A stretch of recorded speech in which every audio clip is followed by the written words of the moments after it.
being unwell is obviously already rubbish, but being unwell and being a type 1 diabetic does have some additional things that need to be borne in mind.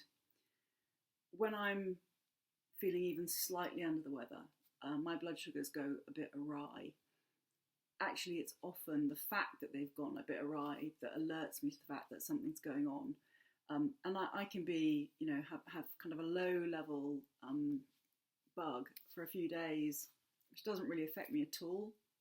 But I can see it in my blood sugars that something's going on that's pushing things up on a kind of fairly kind of constant basis. So, when you are ill, you will see that blood sugar profile change.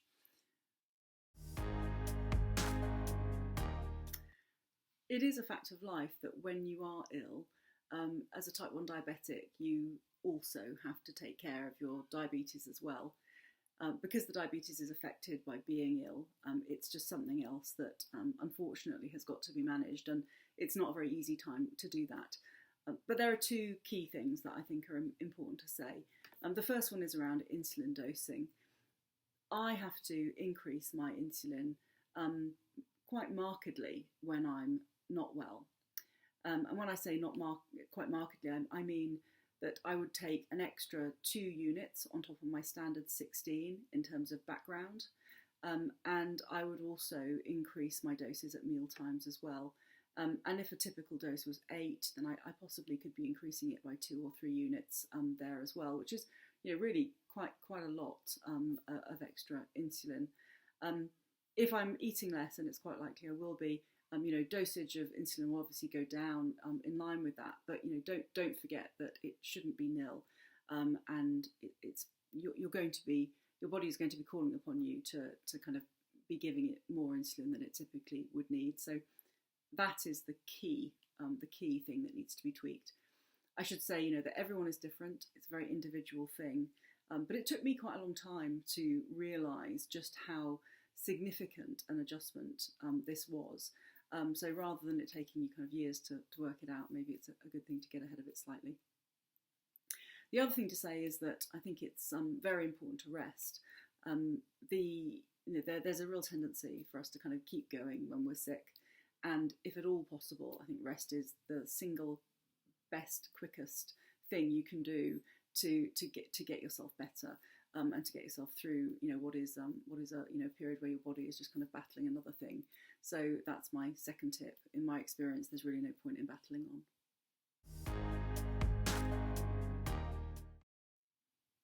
So you're talking about, vomiting when you're sick is not exactly the nicest topic, but clearly, if you're not managing to keep food down, then you will need to think about what you're doing with your insulin as well.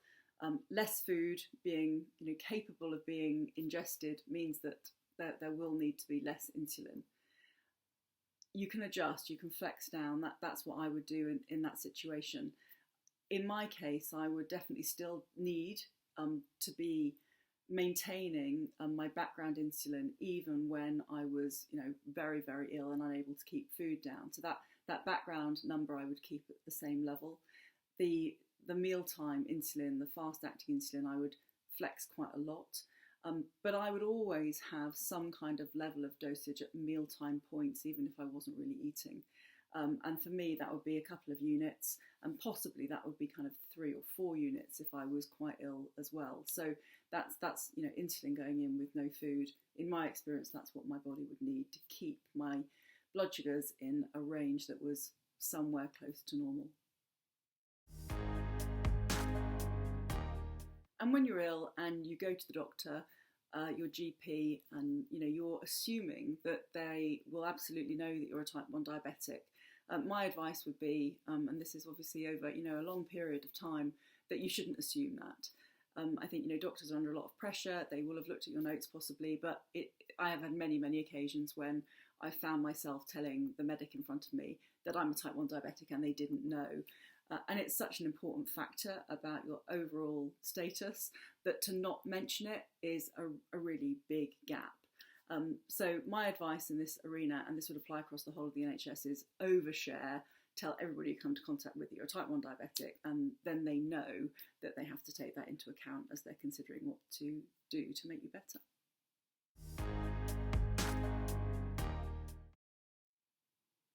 So yes, I do have experience of being in hospital as an inpatient. I've been in that situation on a number of different occasions. And the first thing I would say is that you really do need to make sure that the people around you know that you're a type 1 diabetic. Normally, they won't have expert knowledge of what that means. And they certainly won't have detailed knowledge of what your regime is and what's involved in keeping you well, irrespective of whatever else is going on with you.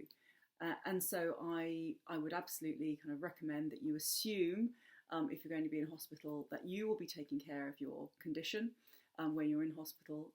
You'll be likely, dosing yourself at the right times, and you'll likely be advising the people around you, because actually, we know ourselves better than the nurses and doctors that are around in a hospital situation, because their expertise is typically in another realm. So it's really important to kind of be assertive about the fact that you have diabetes, and also to kind of explain that you would normally be eating, taking insulin, doing whatever you do in the normal course of things, and helping them to work out how to manage that alongside whatever else is going on.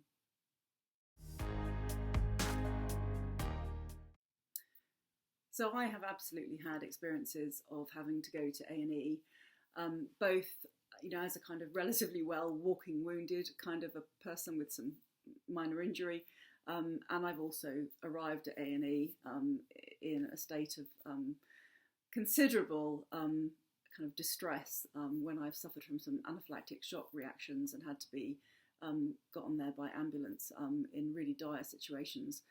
So I kind of know both ends of the spectrum. And it's certainly the case that in those very serious situations, the people treating you will not know that you're a type 1 diabetic. It's unlikely they will know that. And so you should consider things like wearing some kind of something on your body that tells people that you are a type 1 diabetic, carrying a card, and maybe making sure that your friends and family know that if they're contacted, the hospital is told, very early on that you've got type 1 diabetes as well, because in the background it's something that they might not know and that could impact you. So that's, I think, important advice. For the kind of walking wounded scenario, in that situation, the thing that's been most frustrating has been that quite a lot of time gets spent waiting to be seen quite often if you do go to A&E, and that brings you into problems with food and meal times, and so it's always worth kind of making sure that you go with provisions, if that's at all possible to organise before you set off in the first place. And obviously that's dependent on how serious the situation is, but I think many a time I've kind of been sat there thinking, I could really do with eating something now, and we're well past the point when I would have done, and it would have been a good idea to have been better prepared. So that would be my advice for those situations as well.